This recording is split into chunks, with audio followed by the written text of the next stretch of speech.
Friends, welcome back to our channel. నేను మీ మాధురి అండి. ఈరోజు నేను సండే స్పెషల్ చికెన్ ప్రిపేర్ చేస్తున్నాను. నేను 1 కేజీ చికెన్ తీసుకొని నీట్గా క్లీన్ చేశానండి. క్లీన్ చేసిన తర్వాత 2 స్పూన్ల సాల్టు, 1 స్పూన్ పసుపు, 2 స్పూన్ల కారం వేసి పక్కకు పెట్టేశాను. నెక్స్ట్ ఇంకో బౌల్లో 2 స్పూన్ల గసాల పొడి, 1 స్పూన్ కొబ్బరి పొడి వేసి లైట్గా కొంచెం వాటర్ పోసి పక్కకు పెట్టానండి. నెక్స్ట్ 2 స్పూన్లు ఇవి జీడిపప్పు తీసుకున్నాను కొన్ని, అవి కూడా కొంచెం వాటర్ పోసి పక్కకు నానబెట్టేశాను. కొంచెంసేపు నానితే పేస్ట్ స్మూత్గా బాగా వస్తుందని చెప్పేసి వాటిని పెట్టానండి. మనము వీటిని నానబెట్టి పక్కకు పెట్టేసి ఇంకా అల్లం వెల్లుల్లి పేస్ట్ పట్టుకోవాలి కదండి చికెన్ కోసం. సో అల్లం వెల్లుల్లి పేస్ట్ నేను ఎప్పుడప్పుడు పడతానండి, ఎందుకంటే ఎప్పుడప్పుడైతే కొంచెం ఫ్రెష్గా బాగుంటుంది కదా చికెన్ అని చెప్పేసి ఎప్పుడప్పుడు పెడతాను, ముందే పట్టి నేను ఉంచుకోను. సో అల్లం వెల్లుల్లి పేస్ట్ కూడా పట్టేసాను. పట్టి వేసేసి నీట్గా మొత్తం ముక్కలకు పట్టేలాగా పసుపు, ఉప్పు, కారం అన్నీ అల్లం వెల్లుల్లి పేస్టు ముక్కలకు అన్నీ నీట్గా కలిపేసాను. మనం ఎంత నీట్గా మ్యాగ్నేట్ చేసి ఎంత పక్కకు పెడితే అంత బాగా ముక్కలకి బాగా పడుతుందండి సాల్ట్ అవన్నీ. సో పక్కకు పెట్టేసుకుంటే ఆలోపు ఇది కూడా ఒక 1/2 అవర్ మ్యాగ్నేట్ చేసామనుకో ముక్కలు బాగా పడుతుంది కాబట్టి టేస్ట్ బాగుంటుంది. సో నెక్స్ట్ మనం ఆనియన్స్ క్లీన్ చేసుకున్నాం కదా మీడియం సైజు, అవి కూడా కొంచెం కచ్చాపచ్చా మిక్సీ పట్టాను. కొంచెం గ్రేవీ బాగా వస్తుందని చెప్పేసి మిక్సీ పట్టానండి. నెక్స్ట్ ఆయిల్ తీసుకుందాము.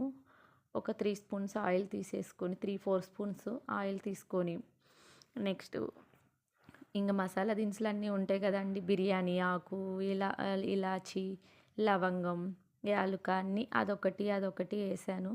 నేను కొంచెం స్పైసెస్ తక్కువే వేస్తానండి, ఎందుకంటే పిల్లలు కొంచెం కారం తినరనమాట. సో కొంచెం అందుకోసం తక్కువే వేస్తాను. కొన్ని ఇవి కూడా వేసానండి, జీరా, నెక్స్ట్ సాజీరా వేసానండి కొంచెం. నెక్స్ట్ 2 పచ్చిమిర్చి కూడా వేసాను. పచ్చిమిర్చి, సాజీరా ఇవన్నీ మసాలాలన్నీ కొంచెం ఫ్రై అయిన తర్వాత మనం మిక్సీ బట్టి పెట్టుకున్నది ఆనియన్ పేస్ట్ ఉంది కదా అండి, అది కూడా వేసాను. సో ఆనియన్ పేస్ట్ కూడా మంచిగా కొంచెం మనం సిమ్లోనే మంచిగా వేగిందనుకో బాగుంటుందండి. నేను అందుకే కొంచెం సిమ్లోనే పెట్టి లైట్గా బ్రౌన్ కలర్ వచ్చే వరకు నీట్గా వాటిని వేయించుతున్నాను. నెక్స్ట్ ఇది ఫ్రై అయిపోయేలోపు మనం ఆల్రెడీ సోక్ చేసి పెట్టుకున్నవి ఉన్నాయి కదండి, కొబ్బరి పొడి, గసాలు, జీడిపప్పు ఇవన్నీ మనం ఆలోపు గ్రైండ్ చేద్దాము. ఆలోపు ఆనియన్స్ మంచిగా వేగుతాయండి. సో వెళ్ళి దీన్ని గ్రైండ్ చేశాను. ఈ ఆనియన్స్ మంచిగా వేగినాయి అన్నమాట. ఆనియన్ కొంచెం 1 స్పూను లైట్గా పసుపు వేసాను, వేసేసి కలిపాను. మనం ఆల్రెడీ మ్యాగ్నేట్ చేసి పెట్టుకున్న చికెన్ ఉంది కదా, అది తెచ్చేసి ఇందులో వేసేసాను. ఇది ఫ్రై అయిన తర్వాత వేసేసి నీట్గా తిప్పుతున్నాను మొత్తం కలిసేంత వరకు. మొత్తం కలిపిన తర్వాత దీనికి మూత పెట్టేద్దామండి. మూత పెట్టేస్తే కొంచెం ఫస్ట్ కొంచెం వేగిన దాకా ఉంచాను, వేగిన తర్వాత మూత పెట్టేశానండి నేను. మూత పెట్టిన తర్వాత మంచిగా ఇలా అయిన తర్వాత మూత తీసేసి అందులో వాటర్ అంతా పోయే వరకు నేను మంచిగా ఫ్రై చేశానండి. కొంచెం వాటర్ వెళ్ళిన తర్వాత మళ్ళీ మనం వేస్తే మంచిగా ఉంటుందండి. సో వాటర్ అంతా పోయిన తర్వాత మనము గ్రైండ్ చేసిన పొడి ఉంది కదా అండి, అది వేసాను. అది గసాలు, కొబ్బరి ఆ స్మూత్ మంచిగా మిక్సీ పట్టేసి అది వేసాను. అది కూడా వేసి మళ్ళీ మంచిగా కలిపానండి. కలిపి మళ్ళీ మూత పెట్టాను.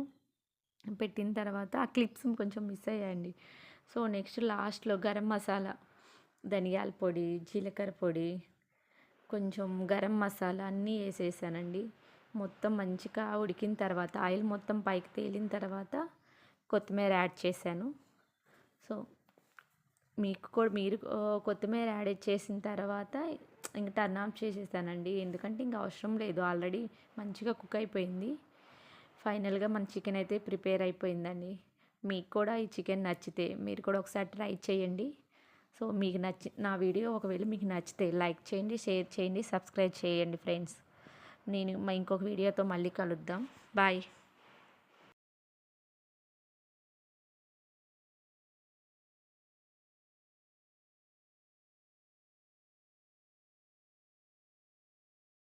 Like, share and subscribe.